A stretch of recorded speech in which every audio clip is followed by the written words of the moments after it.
afternoon, friends, ladies and gentlemen. Thanks a lot for joining us today for another installment of the Focus on Africa program.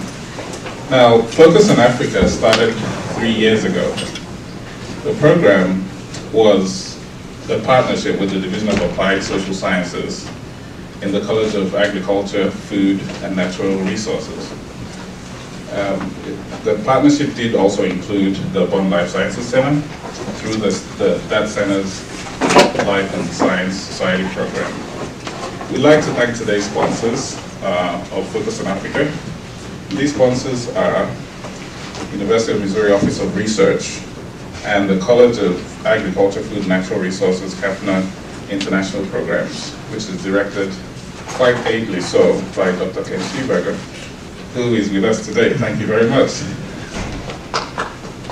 Oh yeah, thank you once again.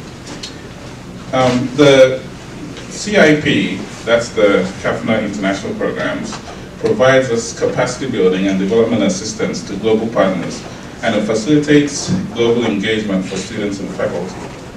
Many thanks also to Access Interpreters. In hopes of making our event as inclusive as possible, we have their support to offer sign language interpretation today.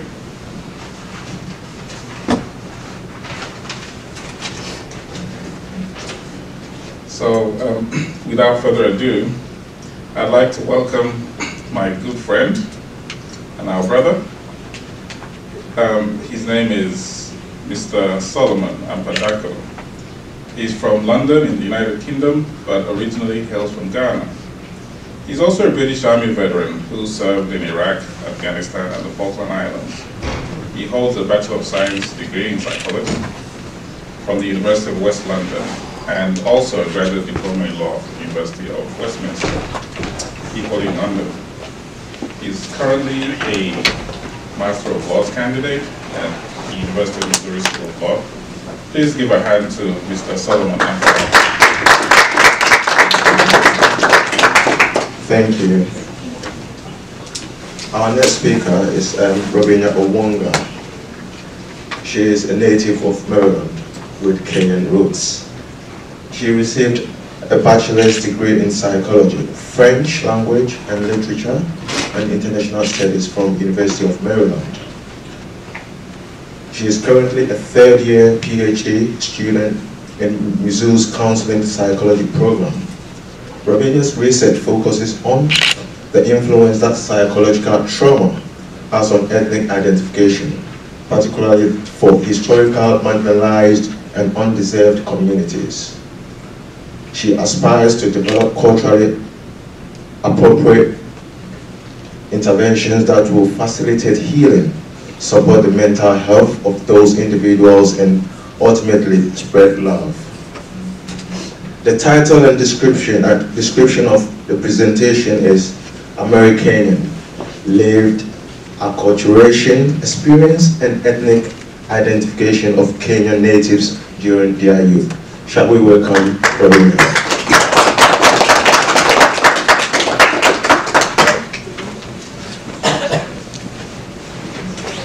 Hello, hi everyone. Thank you so much for coming out today.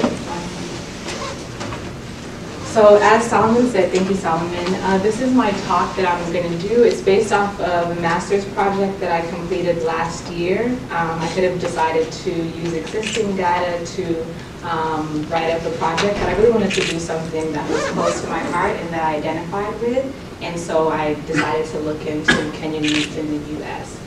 So to start off, I'll just give a brief introduction of who I am and why I decided to study this, the methodology that I use, and then I'll give a brief overview of the data analysis. I won't get too much into that because I really want to focus on the results and discuss some of the implications of what I found through doing the research. And then I'll have a few minutes for questions and feedback. So, who am I? I was born in Baltimore, Maryland, which is on the east coast of the U.S., and my parents were born in Kenya, which is in East Africa. So I consider myself Kenyan American. the phrase that is used in the community commonly for people who may identify similar to me as American, which is why it was part of the title. And though the people that I'm looking at in my study had a little bit of a different story than me, as a daughter of the soil, I kind of felt drawn to look into their stories and tell the stories that they have, maybe because they're not in certain spaces, to be able to talk about those stories. So the participants, how did I get the participants? Where did I get them from? Also, what was the procedure? I'll talk into that. So I made this flyer, and the way that I recruited participants was by reaching out to different African organizations that I know in different states across the nation where I know that there are Kenyan individuals there. And what I was looking for mainly was individuals who were born in Kenya, and then who came to the US around the time that they were in high school. And the significance of me choosing that is because I knew that they would end up having two dominant cultures, basically, which is what acculturation is trying to live and move in the world while having two dominant cultures or holding two dominant cultures. So they've grown up, they were born in Kenya, they grew up in Kenya for years, and most of them that I looked into came to Kenya when they were starting high school or in the middle of high school somewhere. And then the other thing was they knew that they would be interviewed just like verbally for 45 to 60 minutes. A few of the interviews did go over because they were really excited to share about their experiences as well. And I also gave a survey for them to fill out, so I collected some quantitative data. I did not have a chance to analyze that data yet, just because I wanted to be able to get the masters out of the way and then look into the other stuff later. So for the participants that I will focus on, this is the qualitative data that I looked into. One thing that I like about research is being able, or qualitative research is me being able to kind of assign the pseudonyms that I did, because I don't usually see that in the research. So having names that are basically of my people was pretty significant to me. So these are representative of the participants that I had. As you can see, their current ages range from 20 to 27, and most of them came here while they were in middle school, some in high school. There's one who came when they were 8, which is an outlier for the study, and then the regions that they were in, so Alabama, Massachusetts, New Jersey, North Carolina, Indianapolis. And then I also asked them how they identify racially and ethnically, which would be significant at some point in my data analysis. So how did I go about collecting all this data? One way was I used Qualtrics. So all of this was approved by Mizzou's IRB. I went through Qualtrics. Qualtrics is where I sent out the survey for them to give me back their demographic information. And then I used CallNote and Google Hangouts. So I'm a counseling psychologist. Sometimes in counseling, people need to have the option to do distance counseling. And CallNote is a secure network that we can use to do distance counseling with clients. So because I was aware of that through counseling, I put that inside of the Mizzou IRB, and they approved it for me to be able to use that as some way that I can do the virtual interview, since I wasn't able to meet with each participant in person. So with the data analysis, how did I make sure that I was collecting data that was trustworthy? So with the method that I use, there's something called bracketing, and bracketing is basically me making sure that I'm not inputting my biases into the research. So as a Kenyan, I did have thoughts of what I would find when it comes to maybe what they'll talk about with education or being raised in a Kenyan household. But a lot of that I had to reflect on that and then write that down. And I talked about that with my advisor, he's an expert in qualitative research, and then a couple other graduate students who assisted me in the process of my project. And so one of the things that I did was, I just prompted the participants by telling them, even though I'm Kenyan, I really want to hear about your experience, and I want you to tell me how it was for you. And then with qualitative research, I'm able to take what they say and just put that into the research and then later analyze it. So I wasn't inputting my stories when we were having the dialogue. I wasn't necessarily giving them anything about my experiences. It was more so just to hear about them. And this is a model that I'm not going to like get too much into, but I'm really willing to talk to anyone about it if they have questions. But this is what I use to end up analyzing the transcripts that I pulled the themes from. So what happened was I read the transcripts through. There were grad students that helped me transcribe it, and then I sat with my advisor and we discussed those things that I had wrote down when I was bracketing, so the biases that I had, and then we looked through things that were coming up, like common phrases or common themes or common feelings that were coming up in the research, and that's what I pulled out to be able to create these themes or the common or the meanings that were coming up from what they were saying. And so now that's what I want to focus most of the time on, is talking about what are these themes that came up and what is the significance of the themes that came up. So there were 4 themes. The first one that came up, I titled it Kenyan Immigration. So this had to do with the process. A couple sub-themes that came up within this were feeling unprepared and this term ethnic enclaves. So with feeling unprepared, and one of the other things in qualitative research a lot is just like presenting the green card fund. And so for this person, they got the green card and their family had, set in their mind that they're going to move to the US pretty soon. So they didn't feel prepared when they came. They just had to pick up their stuff and come here. And the other thing that came up is ethnic enclave. So this is a term that is seen in the sociology literature, and it's also seen in literature about like Latinx communities and even Asian American communities, because it basically is a geographic location where you find a lot of the same cultural communities within. So in Jersey, there's a lot of Kenyans. In the Boston area, there's a lot of Kenyans, and there's other regions or cities where you can find a lot of Kenyans. And so one of the quotes is, I already had family that was here in New Jersey from the 80s. From my understanding, there was a huge influx of people from Kenya. So they would then help people bring more of their family members, and those family members would bring more family members. So this is a common experience that the participants shared. And then acculturation was a really big one.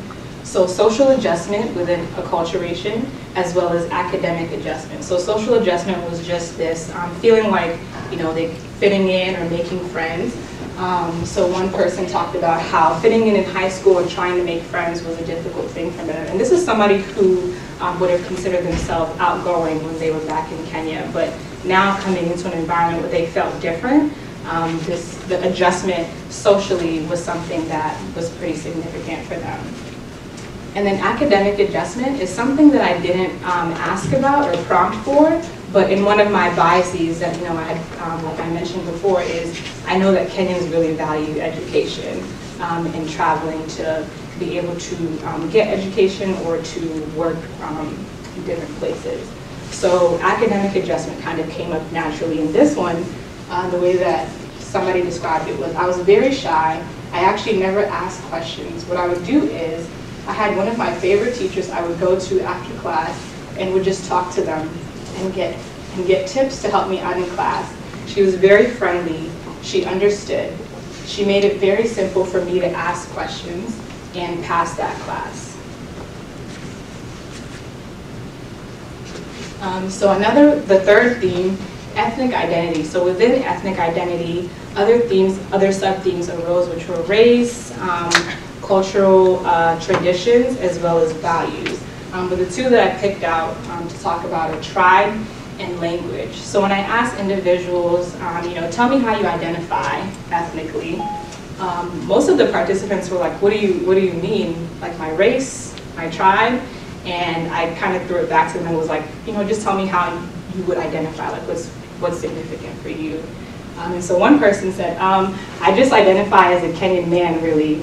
I don't really identify with any tribe or anything, even though I am Kikuyu. So Kikuyu is one of the tribal groups in Kenya. And this person is saying, even though their tribe is not really at the forefront of their mind, they still ended up mentioning that as part of their identity.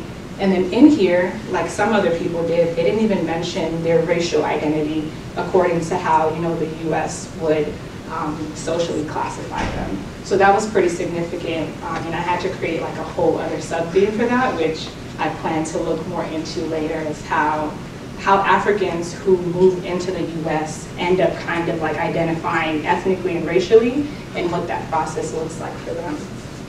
And then the other thing was language. So language was a big thing for people, even if it was something that they didn't know the national, Swahili, or they didn't know their tribal language. They still felt like it's something that either made them super connected to the ethnicity or disconnected them from the ethnicity, because it's something that a lot of people say, like, oh, do you know Swahili? And if you don't know Swahili, it's kind of ostracizing, or they make you feel like, oh, well, you're not really a Kenyan because you don't understand it or speak it. And then the last one that came up, of course, I had to ask about mental health, because I'm a counseling psychologist. And two sub-themes that I pulled from this were support and emotions. So this first person said, coming here, it was like everyone just had to fend for themselves. My mom could do like a 3 to 11. My dad could do like a 9 to 5, and it was just people coming home at different times. There were no dinners together, which was completely different because I grew up in Kenya doing that every single day. So this shift from someone being able to have family dinners and fellowship with their siblings to not even seeing their parents in the house at the same time because their parents were out working is something that really affected them mentally. And then another person who I pretty much saw sentiments that resonated with this across the board, is talking about emotions within the family it was pretty taboo. So this first year was this emotional roller coaster, this shock. I just wanted to go back to Kenya like every day, or I would cry. I do believe I went through a lot of emotional trauma. So by the time we got to this point in the interview, these things kind of came up naturally when I asked the question of, can you tell me a little bit about your experience of coming to America, or going to high school every day? The emotion piece would come in somehow. I would just like ask more about that. Like, as a psychologist is just like in me. But it got pretty tough because a few of the participants, this is the first time that they were talking about these intense emotions, and somebody like actually listening to them talk about it. So it was pretty heavy for them to expound on it and get into a lot of those details. So the limitations to the study were, of course, it being qualitative, so it taking up time and me having to kind of capture or like get mutual times where we could meet and do the interviews. And then distractions within the setting of the other person would kind of make the flow of the interview go, in and out. The implications, which now this is kind of where I put in my thoughts about the results that I found, is I think that it really gave them a chance to talk more about their life experiences. And then it also gave them a chance to identify like these intersections. So me trying to navigate America as a Kenyan, like how did that really affect me? And how is that influencing my identity and how I'm growing as a person who is Black or is Kikuyu, like that person was saying. And then the other big thing is, how can different people take this on? So researchers, I think for researchers, it's important for us to capture the stories in an honest way and create interventions that are culturally appropriate, that practitioners such as counselors can use in the room to talk to people who are not used to talking about their feelings with their families. Educators, that one educator that student had was probably one of the main reasons that student passed the class, because someone cared and went the extra mile for them, which is something that is not within our job descriptions, but it's within what we should be doing to help others. And then community leaders as well can use a lot of these practices to be supportive, to be listeners, and to make sure that our people are not falling through the cracks. And then in the future, I want to be able to expand this research to other African groups and see what I find there, and then continue to be able to grow and support them in those ways. Thank you.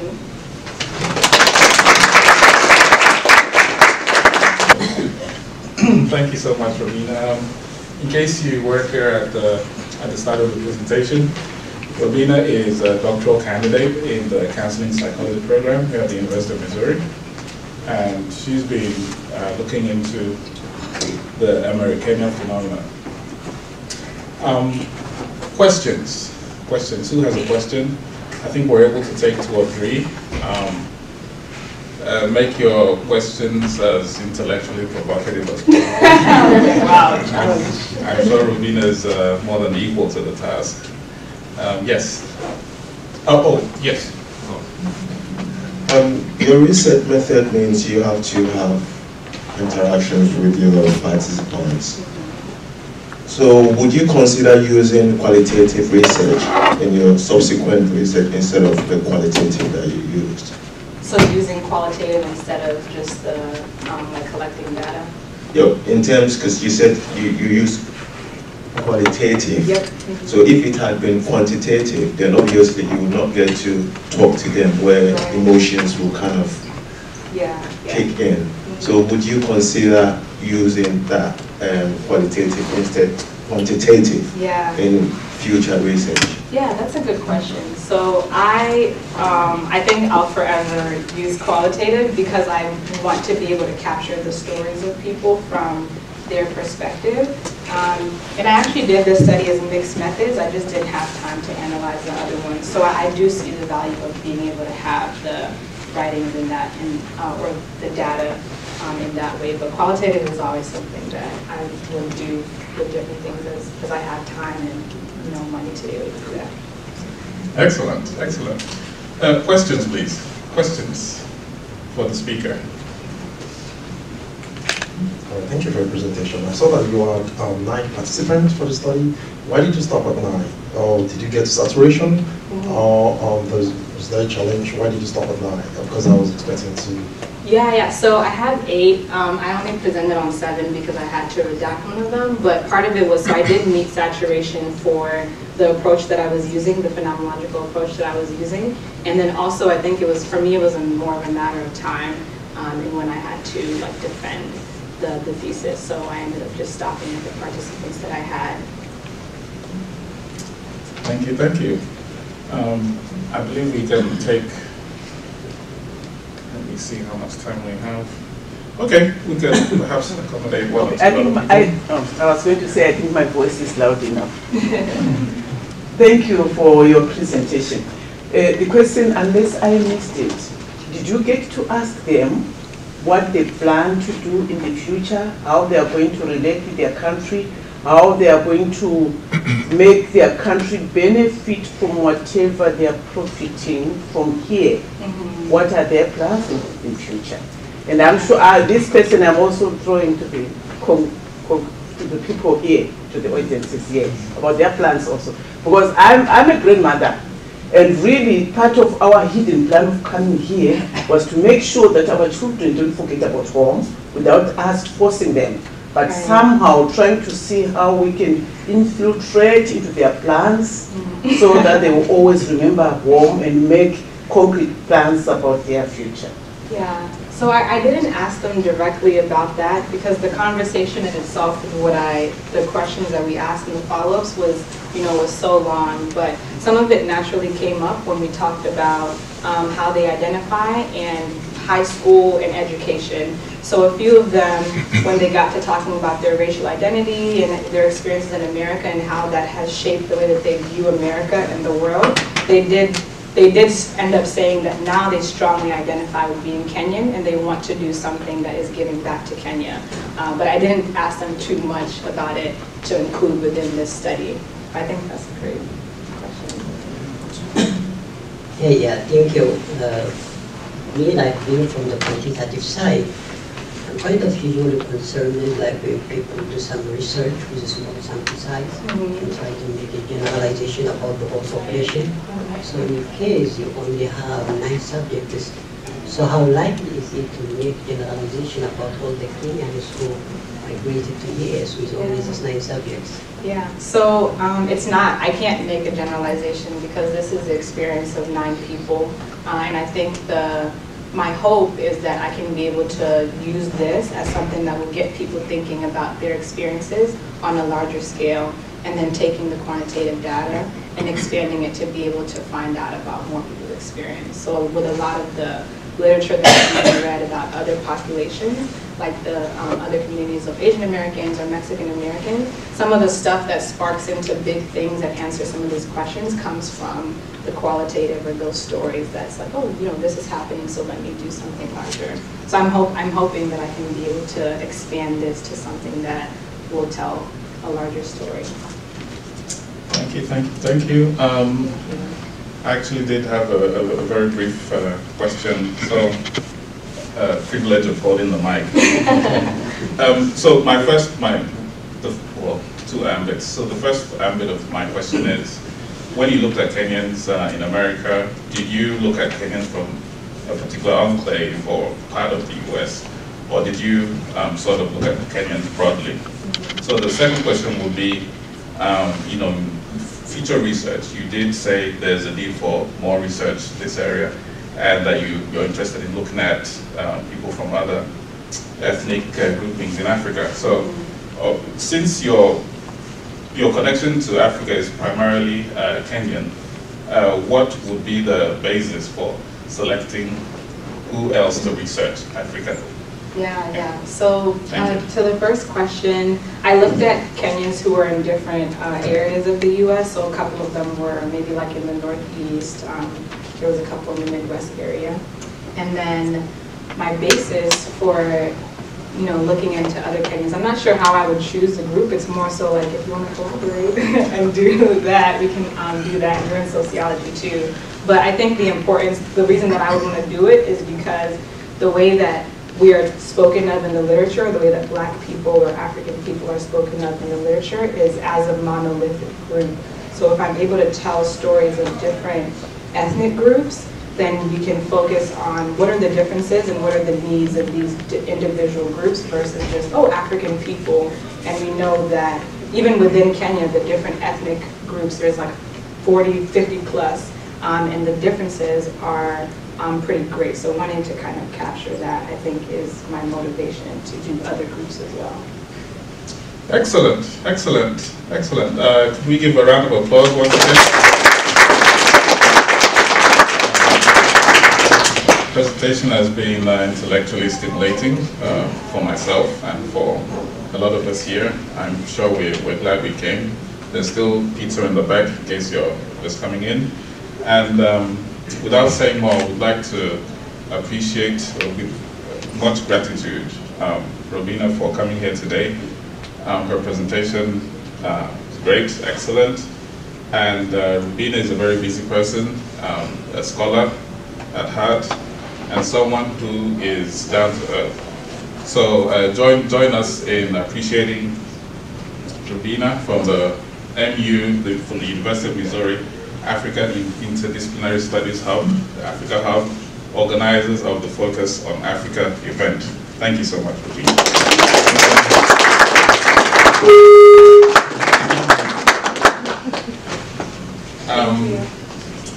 Yes, so thank you. Feel free to, and as I was sitting up here, a couple of people had texted me because I didn't introduce myself. My name is Onye, and I'm in the Division of Applied Social Sciences, specializing in community sociology. So with that, I'd like to call up my brother, Mr. Solomon Ampradato. Please welcome Solomon.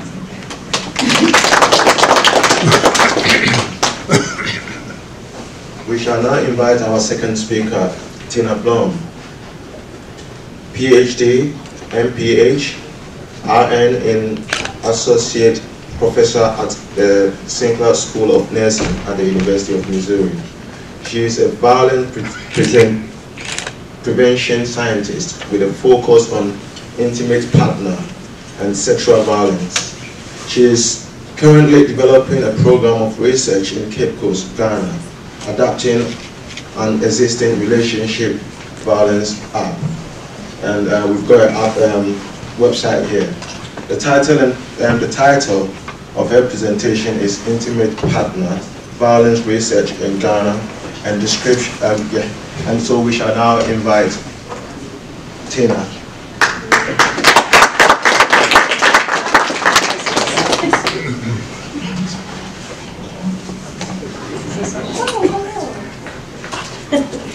So thank you all very much for that lovely introduction. And it's wonderful and a little bit of pressure to follow such a fantastic presentation by Robina. So thank you so much for that. It was incredibly well done. So as Solomon mentioned in his introduction, I have been working in Ghana for about the last 5 years. And basically what happened to me is I began going with students, our undergraduate students, in a study abroad experience at the School of Nursing, and we have partnered with a community NGO in Ghana, and the School of Nursing has been taking students there to do community health experiences for about the last decade. So I inherited this about 5 years ago and started going with the students.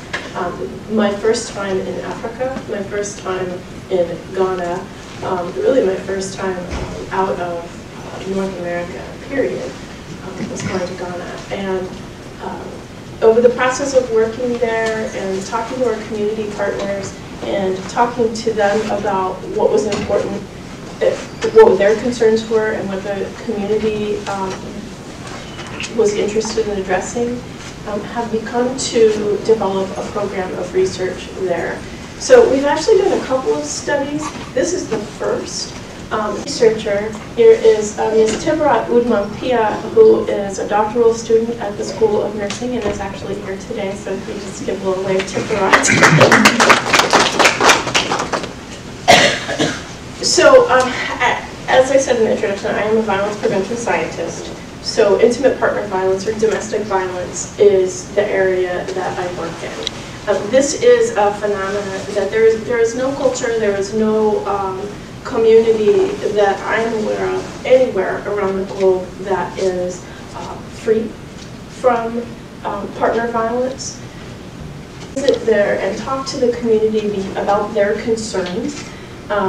Things like adolescent pregnancy, things like children out of school and on the street, and we were talking about the overlap with some of the family issues that we were seeing.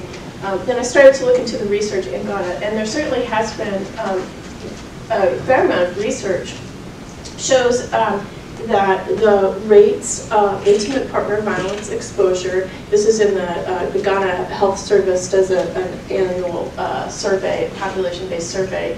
You can see that it's pretty common. More than 1 in 4 women and 1 in 5 men are experiencing at least one type of partner violence in the last 12 months.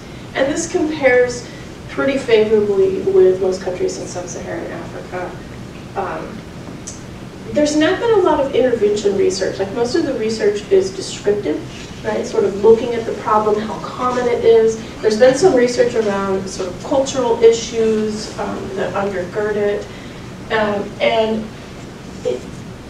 but not a lot of sort of interventions. Like, what can we do to help? How can we support the community?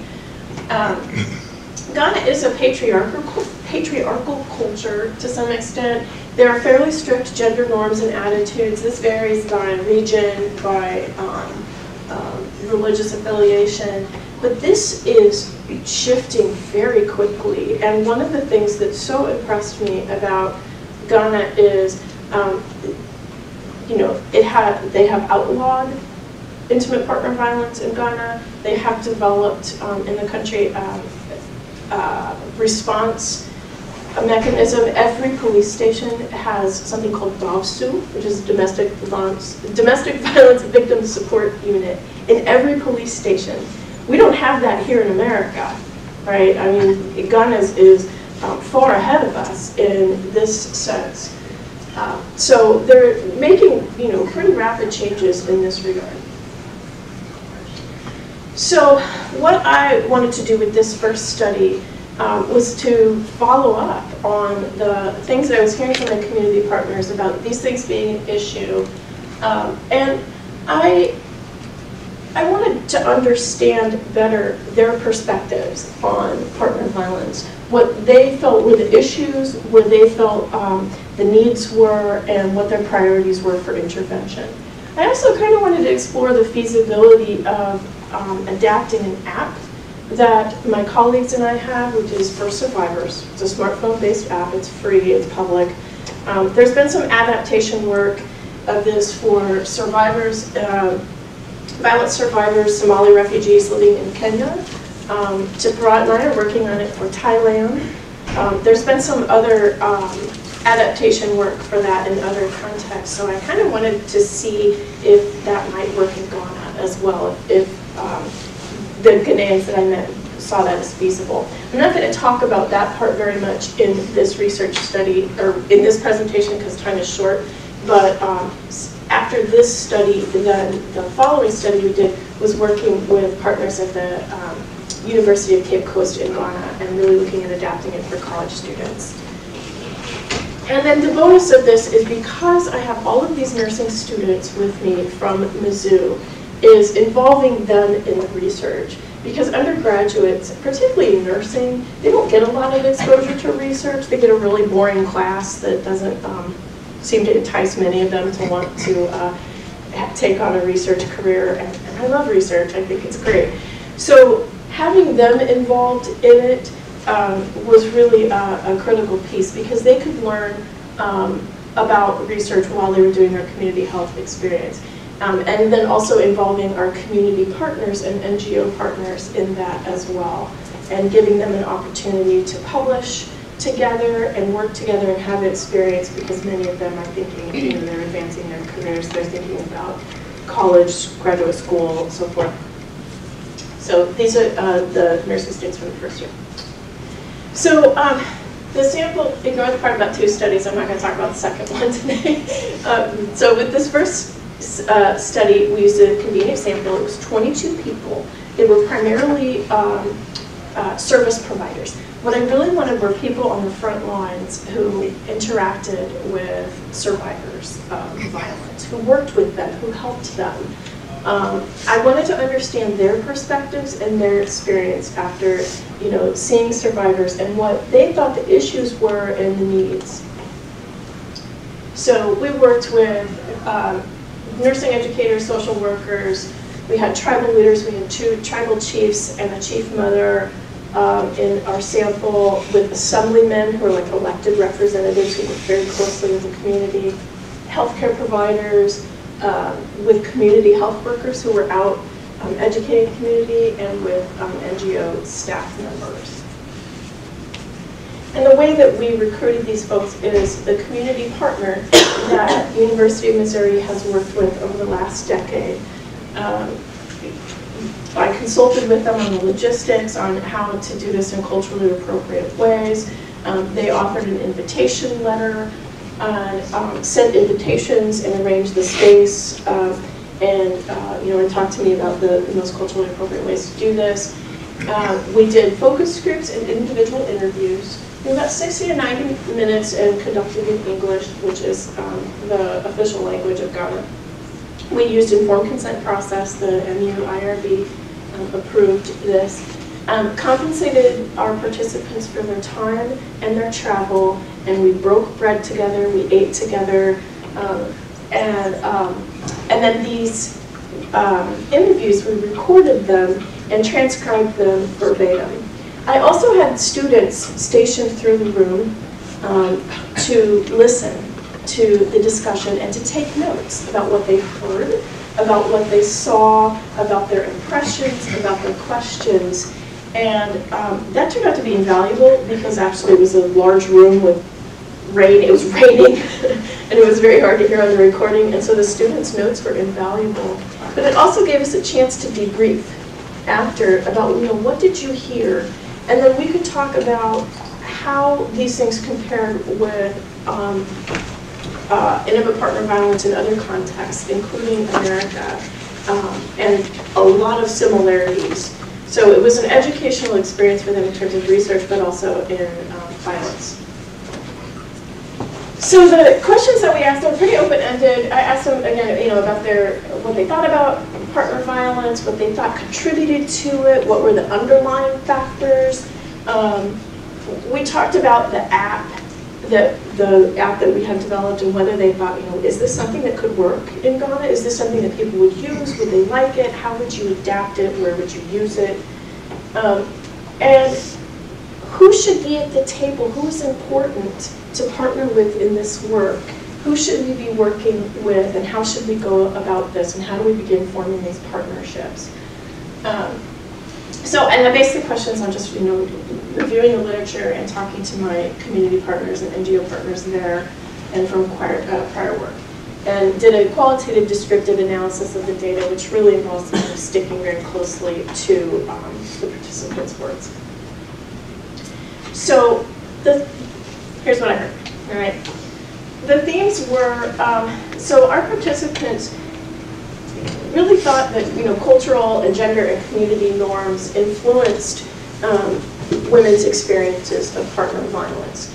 They did talk a lot about the gender norms and how those reflected ideas about male dominance, about female assertiveness, about roles in the household, about disciplining your spouse, about women's sexuality versus men's sexuality, and then talked about sort of differences in how this played out in terms of things like whether it was a matrilineal culture or a patrilineal culture. We did focus groups in 2 different regions of Ghana, so there were some differences with that. And it was very surprising to me because I find Ghanaians to be, in general, delightful and lively. Ghanaian women in particular, they're lively, they're lovely, they're just full of life. And children as well. And what my participants said is that we have made them silent in the home. It's a different context there. And so, just really talking about the culture there. And although they did, I mentioned DOVSU, the police response unit that is in every police station. When I visited DOVSU, there were lines out the door. There was a police chief that had built a structure with chairs out of his own money to keep women and children out of the sun because they would wait all day to be seen in DOVSU. But they said that is just the tip of the iceberg, that the stigma for reaching out to police is so great because once you have contacted police about your marriage is done. And most likely your connection to your community is also done. So women lose a lot when they access the police. So while that intervention is available to them, it's like the nuclear option, right? We talked about imbalances in socioeconomic status and how that could influence people's violence experience. And they definitely, with gender roles and men controlling the money, that was something that my participants felt was very influential on experiences of violence. But after they talked about that for a while, I'll never forget one of my participants who was a police sergeant, a woman, spoke up and she said, I think what you all need to understand is that career women can experience this too. Because as her career rises, as her money rises, her power rises, here she is in the family, and maybe her husband does not like this. And this causes problems. So that was very instructive to me. And in some of the interventions that we have done around the world have really involved economically empowering women, right? So microfinance and things to help. Effects of that, when we're not addressing those gender roles and not bringing men along in the interventions, is that increases the power imbalance, and we see some kind of rebound effects in terms of partner abuse. So this was really important feedback. My participants described something, this was very important for me to understand. What do survivors do when they experience violence? Like, what are their safety strategies? Because violence survivors are always active, engaged, trying to find ways to keep themselves and their children safer. There's a myth of people being, beat down and passive, but that is very much not the case. And usually as violence increases, most survivors will increase their sort of, seeking help activities. But no one has really described that I could find the type of safety strategies that women in Ghana use to seek help. So basically what my participants described is that they kind of went up the chain. They would start with family, they would start talking to family. And then as things, if they continued, if things didn't get better, they would take it up a notch to faith leaders in the community, to their pastors or imams, to those elders who could intervene and say, hey, knock it off. This is not okay, right? So maybe if that doesn't work, then they would, or sometimes at the same time, go to their tribal leaders, to their chiefs, their chief mothers, and then perhaps if that didn't work, they could then elevate to the assemblymen, their elected officials, who had the ability to write a bond, which was basically a piece of paper. We think of restraining orders here, which say, stay away from your partner. This bond said, behave yourself, or you will pay a fine. And so that was actually a common intervention of the assemblymen. And when I asked, so how does that work? They said, well, I've never had anyone call me again. So I haven't seen evaluation data that says it works, but the assemblymen were like, well, I never heard from them again, so it must have worked. And then, they would, as things escalated, if they escalated, got worse, they would engage with healthcare providers, they would engage with the Department of Social Work, and then finally police, or the nuclear option, the absolute last place that they would go. There are no emergency shelters for women or children in Ghana. There are no centralized services. There is no coordinated community response. My participants in one focus group were arguing quite vigorously with each other, a nurse versus a policeman, about whether nurses are required by law to report domestic violence. And when I asked them, do you all get together and talk regularly? Do you come together and talk about cases? Do you talk about response? The focus group that we had was the first time they had ever met together. They had tried in the community years before to kind of pull together a coordinating council, but it hadn't lasted. So, and I already mentioned the two pathways where there would be the mediation, the bonding pathway, or criminal justice and jail. And the service providers, the way that they would sort of decide how to counsel women would be sort of based on their assessment of how bad it was. But they didn't, the data was very hard to come by, and what the community really expressed very clearly is they wanted prevention programming. They want to stop this at the root.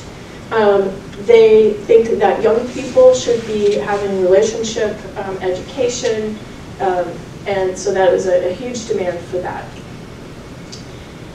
So basically, in summary, what I found, everything that I saw was pretty consistent with what I know about global intimate partner violence prevention models and the larger body of research. I didn't hear anything that just, shocked me or seemed hugely surprising. And it seems that the community is very eager to talk about these things, very invested in changing it, very cognizant of it as a problem, at least in terms of these service providers. And we had the same experience in our subsequent research talking to college students, to young people. Very, very engaged around this topic.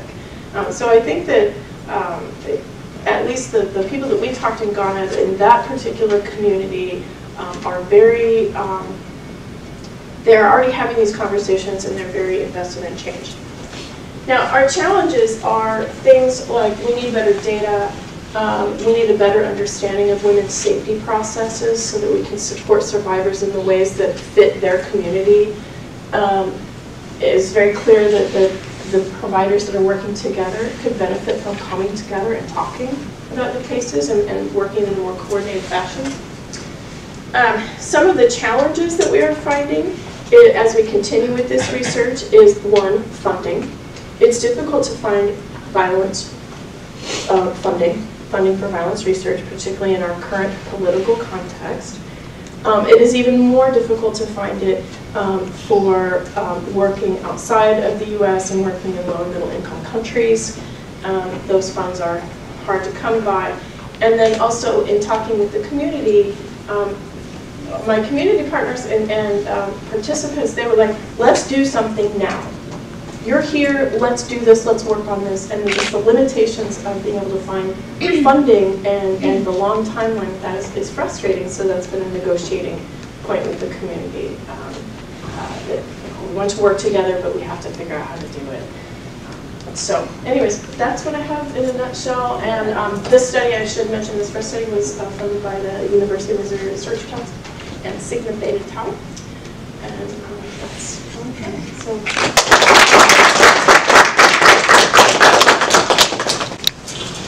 Wow, that's breathtaking. Thank you so much.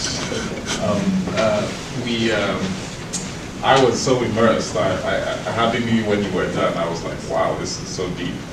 I really should be studying nursing myself. Come on over. We have room. Thank you. And I believe we might have time for a few questions. If you're asking a question, please keep it brief. Don't keep it simple. She's a professor. But keep it brief. Thank you. I have 4 questions. 2 on your research method and then 2 on your findings. Right. So the first says, were the interviews conducted in English or the local language?